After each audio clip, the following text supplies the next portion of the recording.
সুন্দরভাবে চটপটে মাখা বানিয়েছি।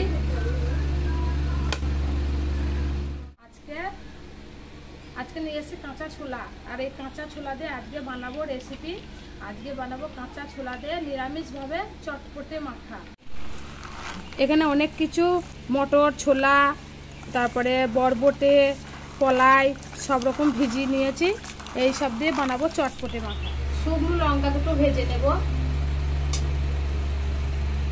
শুকনো লঙ্কা ভেজে নিয়েছি। দিয়ে দিচ্ছি কড়াইয়ে তেল।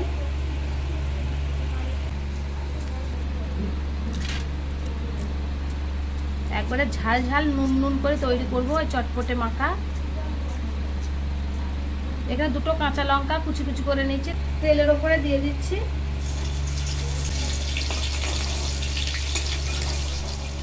খুব ভালো করে লঙ্কাটা ভেজে নিয়েছি। এবার দিয়ে দিচ্ছি ভিজিয়ে রাখা ছোলা।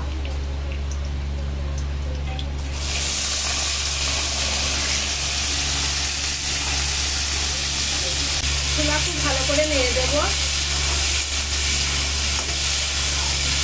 নিয়েছি লবণ, দিয়ে দিচ্ছি।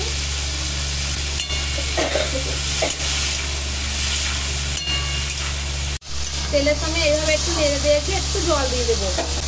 দিয়ে দিচ্ছি অল্প একটু জল। জল দিয়ে একটু সিদ্ধ করে নেব।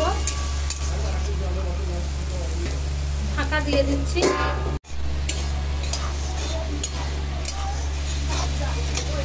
এবার ছোলা খুব ভালো করে ভেজে নিয়েছি, খুব সুন্দরভাবে ভেজে নিয়েছি। এবার নামিয়ে নেব। ছোলা ভাজা নামিয়ে নেব।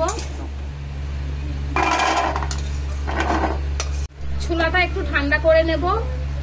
এই ছোলা ভাজার মধ্যে দিয়ে দেব কাঁচা ছোলা। দিয়ে দিচ্ছি জলজিরা, দিয়ে দিচ্ছি শসা কুচানো, দিয়ে দিচ্ছি পাতি লেবু,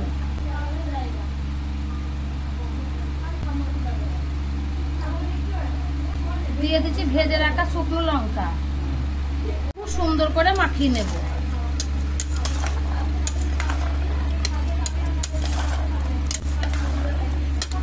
হয়ে গেল নিরামিষি চটপটে মাখা। খুব সুন্দরভাবে চটপটে মাখা বানিয়েছি।